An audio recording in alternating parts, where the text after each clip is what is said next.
अगर आपको मेरी स्टोरीज पसंद आती हैं तो चैनल को जरूर सब्सक्राइब कर लें।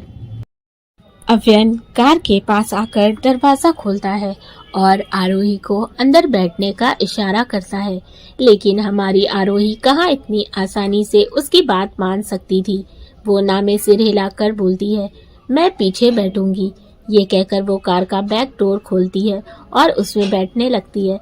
उसकी इस हरकत पर अव्यन का माथा ठनक जाता है और वो बिना कुछ बोले उसके पास जाता है और अपने हाथों से उसका हाथ पकड़ते हुए उसे आगे की सीट पर बैठा देता है। आरोही, जो उसके हाथ से अपना हाथ छुड़ाने की कोशिश कर रही थी, गुस्से से कहती है, आपकी प्रॉब्लम क्या है सर? मैं जब आपकी कार में नहीं बैठ रही थी तो आपको प्रॉब्लम थी, और अब जब बैठ गई तो भी आपको प्रॉब्लम है। आखिर आप चाहते क्या है? अव्यन, जो कार में बैठा अपनी सीट बेल्ट लगा रहा था, एक नजर उसे देखता है, फिर अपनी रौबदार आवाज में कहता है, I am not your driver baby girl. जो आप पीछे बैठेंगी तो इसीलिए चुप करके बैठिए और अपनी सीट बेल्ट लगाइए। आरोही उसकी बातें नजरअंदाज कर मुंह घुमाकर बैठ जाती है। अव्यन आंखें छोटी कर उसे घूरने लगता है। मतलब कहाँ अव्यन सिंह राठौर, जिसके आगे किसी की भी नजरें उठाने की हिम्मत नहीं होती, वहीं हमारी आरोही ने उसे परेशान कर रखा था। किसी में भी हिम्मत नहीं कि वो अव्यन सिंह राठौर की बातों को मानने से मना करे, लेकिन आरोही ने तो जैसे उसकी बातें न मानने की कसम खा रखी थी। जाने क्यों अव्यन चाहकर भी उसे कुछ नहीं कह पा रहा था, जिसकी वजह उसे खुद नहीं मालूम थी।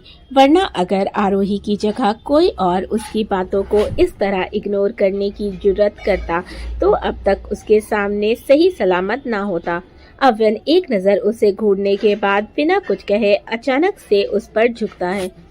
आरोही, जो इस एक्शन के लिए तैयार नहीं थी, तुरंत ही कार की विंडो से चिपक जाती है और अपनी घबराई हुई नजरों से उसे देखने लगती है। अव्यन को खुद के इतने नजदीक देख जैसे वो सुन सी हो गई थी। उसके मुंह से आवाज ही नहीं निकल रही थी। अव्यन उसके चेहरे के बेहद करीब था, इतना कि आरोही उसकी सांसों को खुद के चेहरे पर साफ महसूस कर पा रही थी। आरोही के होंठ हल्के हल्के कांप रहे थे। अव्यन की नजरें उसके मासूम से चेहरे पर थी। वो उसकी ओर देखते हुए कांपती आवाज में बोली, सर, आप मेरा फायदा उठाने की कोशिश कर रहे हैं? मुश्किल से उसकी जुबान से सिर्फ इतने ही शब्द निकल पाए। अव्यन उसकी बेतुकी बातें सुन अपना सिर नागवारी से हिला देता है और थोड़ा आगे बढ़कर सीट बेल्ट लगाते हुए उसे अपनी सर्द निगाहों से देखते हुए गहरी मगर धीमी आवाज में कहता है, मुझे आपसे ऐसी ही स्टूपिड बातों की उम्मीद थी बेबी गर्ल। ऐसी फालतू बातें आप ही सोच सकती हैं। वैसे इतनी ज्यादा गलतफहमी आपके दिमाग में आती कहाँ से है?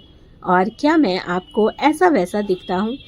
आपका ये छोटा सा जो दिमाग है ना, उसे जरा कम चलाइए, वरना हैंग करने में 1 मिनट भी नहीं लगेगा। एक तो वैसे ही आपके पास दिमाग कम है, और कम हो जाए तो मेरे लिए परेशानी खड़ी हो जाएगी। ये बोल वो तिरछी स्माइल देता है और वापस अपनी सीट पर बैठ जाता है। आरोही उसकी बातें सुन चिढ़ते हुए कहती है, क्या मतलब है आपका सर? मैं आपको बेवकूफ दिखाई देती हूँ? अव्यन कार स्टार्ट कर स्टीयरिंग घुमाते हुए कहता है, इसमें देखने वाली क्या बात है, आप हैं बेवकूफ। आरोही को अब बहुत गुस्सा आने लगा था, लेकिन वो आगे कुछ नहीं बोलती, क्योंकि उसे पता था अव्यन से बहस करना मतलब दीवार पर सिर मारने के बराबर है। वो चुपचाप से विंडो साइड मुंह करके बाहर की ओर देखने लगती है। वहीं अव्यन, जो सामने देखते हुए ड्राइव कर रहा था, रह रहकर उसकी नजरें आरोही पर जा रही थी। वहीं आरोही खोई हुई नजरों से पीछे छूटते रास्तों को देख रही थी। कार में खामोशी थी। इसी तरह रास्ते कब खत्म हो जाते हैं पता ही नहीं चलता। आरोही का घर आ जाता है। अव्यन कुछ कहता उससे पहले ही आरोही चुपचाप कार का दरवाजा खोलकर बाहर निकल जाती है और बिना कुछ बोले जाने लगती है, क्योंकि वो अव्यन की बातों से चिड़ी हुई थी। अव्यन उसकी इस हरकत पर एक जोर का हॉर्न देता है। आरोही, जो अभी कुछ कदम ही चली थी, रुक जाती है और कुछ पल खुद को संभालती है और फिर एक लंबी सांस लेकर वापस उसकी कार के पास आती है। अव्यन उसे घूरते हुए ठंडी मगर तीखी आवाज में कहता है, आपको नहीं लगता कि आपको एक थैंक यू बोलना चाहिए, या फिर ये भी मुझे आपको सिखाना पड़ेगा?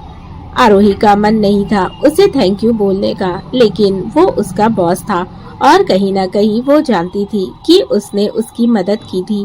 कुछ पल वो उसकी आंखों में देखती रही, वो नजरें जो सख्त हुआ करती थी, मगर आज उसमें कुछ अलग था, एक हल्की सी नरमी जिसे सिर्फ वो ही महसूस कर पाई थी। लेकिन तभी अव्यन सरकास्टिक तरीके से मुस्कुराते हुए कहता है, ये हुई ना बात, गुड गर्ल, अब जल्दी से मेरा शुक्रिया कीजिए और अपने घर पर जाकर आराम करिए, और हाँ, कल टाइम से ऑफिस आ जाइएगा। आज की तरह कल लेट मत हो जाइएगा, वरना आपके कोई भी एक्सक्यूज मुझे आपको पनिशमेंट देने से नहीं रोक पाएंगे, अंडरस्टैंड? आरोही समझ जाती है कि वो उसे ताने मार रहा है। आरोही को उसके ऊपर बहुत गुस्सा आया। वो धीरे से बोली, खड़ूस कहीं के, पता नहीं खुद को क्या समझते हैं। लेकिन आरोही का उसे खड़ूस बोलना अव्यन को जरा भी बुरा नहीं लगा, बल्कि उसकी नजरों में एक हल्की सी मुस्कान आई जो उसके होठों तक नहीं पहुंची, लेकिन उसकी आंखों से जरूर बयां हो रही थी। आरोही का मन तो नहीं था, लेकिन वो उसका बॉस था, इसीलिए वो खिड़की के पास आती है और झुककर हल्की आवाज में बेमन से कहती है, थैंक यू सर। तभी अव्यन विंडो से हाथ बाहर कर उसका हाथ पकड़ उसे अपने नजदीक कर लेता है और हल्का सा मुस्कुरा कर कहता है, आपको हर बार इतनी देर से थैंक यू कहना जरूरी है क्या? उनके बीच एक पल को खामोशी छा जाती है, मगर वो खामोशी बोझिल नहीं थी, बल्कि कुछ कह रही थी, एक एहसास जो अभी लफ्जों में ढलना बाकी था। आरोही की आंखों में वो खिंचाव था जो अव्यन को ना चाहते हुए भी उसके पास ले आता था। आरोही ने हल्के से अपना हाथ खींचा, जैसे ये जता रही हो कि अभी कुछ हुआ ही ना हो, और उसकी ओर देखकर हल्के से मुस्कुराई, फिर बिना कुछ कहे पलटी और अपने घर की ओर बढ़ गई। जबकि अव्यन देर तक वहीं बैठा उसे जाते हुए देखता रहा। पहली बार अव्यन को लगा था कि ये सफर कभी खत्म ना हो और वो आरोही के खूबसूरत चेहरे को निहारता ही रहे। फिर वो अपनी कार स्टार्ट करता है और निकल जाता है। अव्यन की कार एक बड़े से आलीशान बंगलों में एंटर करती है, जिसकी नेम प्लेट पर बड़े बड़े गोल्डन वर्ड्स में प्रताप खन्ना लिखा हुआ था। वॉचमैन तुरंत गेट खोलता है। अव्यन की कार अंदर जाती है। अव्यन की कार बंगलों के अंदर एंटर करती है। एक गार्ड तुरंत आकर दरवाजा खोलता है। अव्यन ब्लैक 3 पीस सूट पहने तुरंत ही स्टाइल से कार से बाहर आता है और अपना ब्लेजर ठीक करते हुए अंदर चला जाता है। बंगलों का इंटीरियर काफी खूबसूरत था। हर चीज बहुत ही सलीके से रखी हुई थी। हॉल के सेंटर में एक बड़ी सी क्रिस्टल झूमर लटक रही थी जो पूरे हॉल को रोशनी से भर रही थी। उसी हॉल के बीचों बीच एक शख्स जिनकी उम्र कुल 70 से 72 के आसपास होगी, नीले रंग का सूट पहने हुए सोफे पर बैठे किसी से फोन पर बातें कर रहे थे। ये हैं इस घर के हेड और बिजनेसमैन प्रताप खन्ना, मिहिर के नानू। नीले रंग की सूट में वो बहुत ही स्मार्ट और ग्रेसफुल लग रहे थे। फोन पर बात करते हुए ही उनकी नजरें अव्यन पर पड़ी जो दरवाजे से अंदर आ रहा था, तो उनके चेहरे पर मुस्कान खिल गई। वो तुरंत फोन कट करते हुए सीधे खड़े होकर मुस्कुरा कर कहते हैं, कैसे हो बेटा?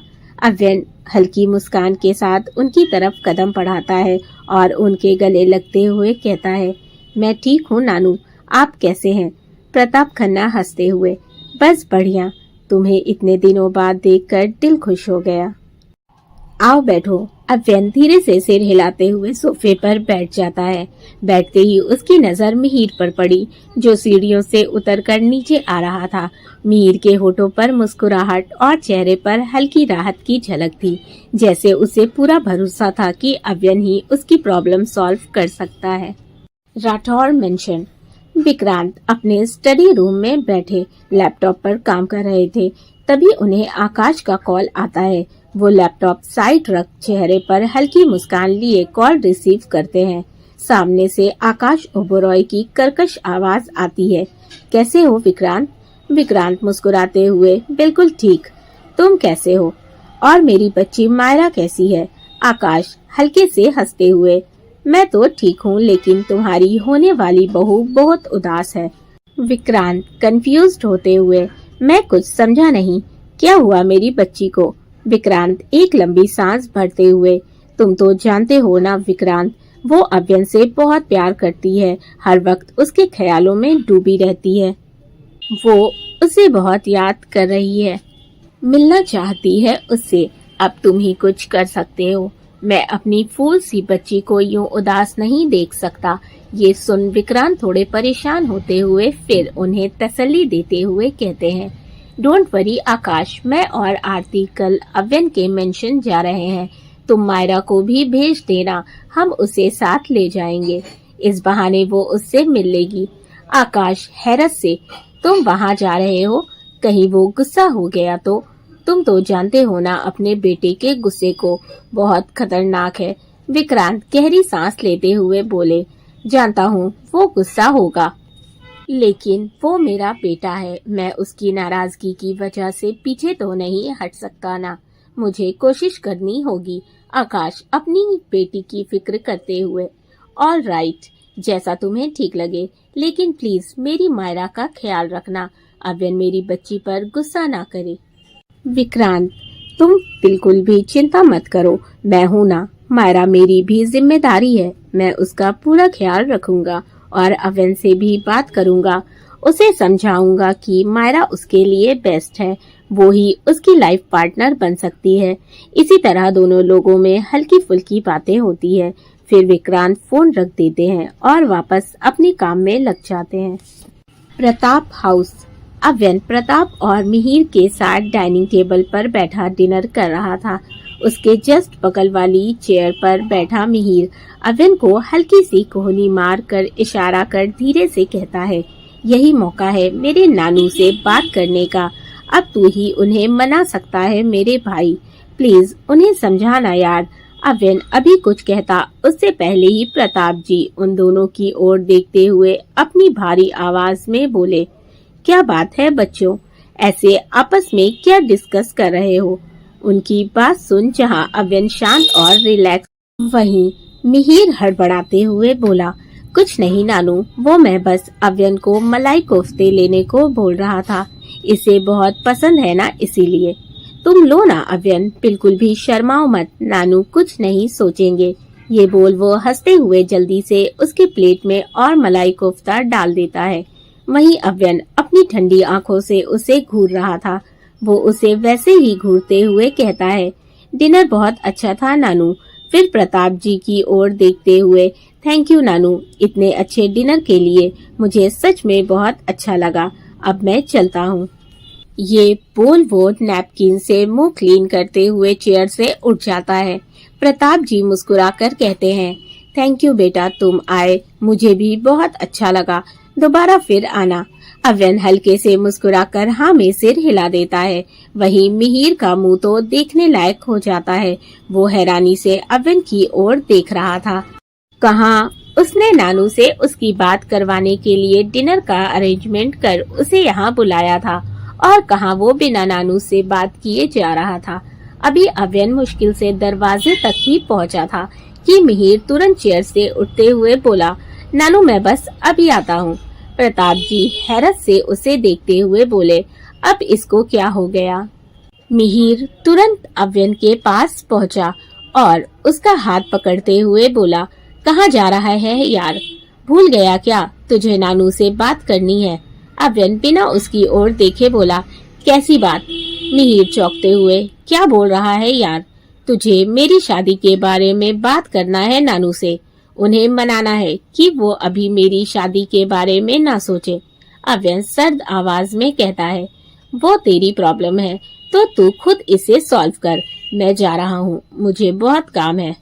इतना बोल वो फिर से जाने के लिए कदम बढ़ाता है। मिहिर समझ गया था कि अव्यन उसकी बातों से चिढ़ा हुआ है। ये याद आते ही वो एक बार फिर उसे रोकते हुए बेचारी सी शक्ल बनाकर बोला, अच्छा सॉरी ना यार, वो बस नानू ने ऐसे अचानक पूछ लिया तो मैं हड़बड़ा गया और हड़बड़ाहट में मेरे मुंह से जाने क्या क्या निकल गया। आप माफ कर देना, आगे से ध्यान रखूंगा। अविन उसकी ओर देखते हुए नागवारी से सिर हिलाकर कहता है, फाइन। अब क्या यहीं खड़े रहकर रात भर मुझे सॉरी बोलना है या फिर वापस अंदर भी चलना है? मिहिर ये सुन तुरंत उसके गले लगते हुए खुश होकर बोला, ओह थैंक यू यार, मुझे पता था तू मान जाएगा। आरोही का घर। आरोही बाथरूम से नहाकर बाहर आती है। उसके हाथ में टॉवेल था जिससे वो अपने बालों को पोंछते हुए ड्रेसिंग टेबल के पास आती है। वो शीशे के सामने खड़ी आहिस्ता आहिस्ता अपने बालों को सुखा रही थी। उसने इस वक्त लाइट पिंक कलर का प्लाजो सूट पहना हुआ था जिसमें वो बहुत प्यारी लग रही थी।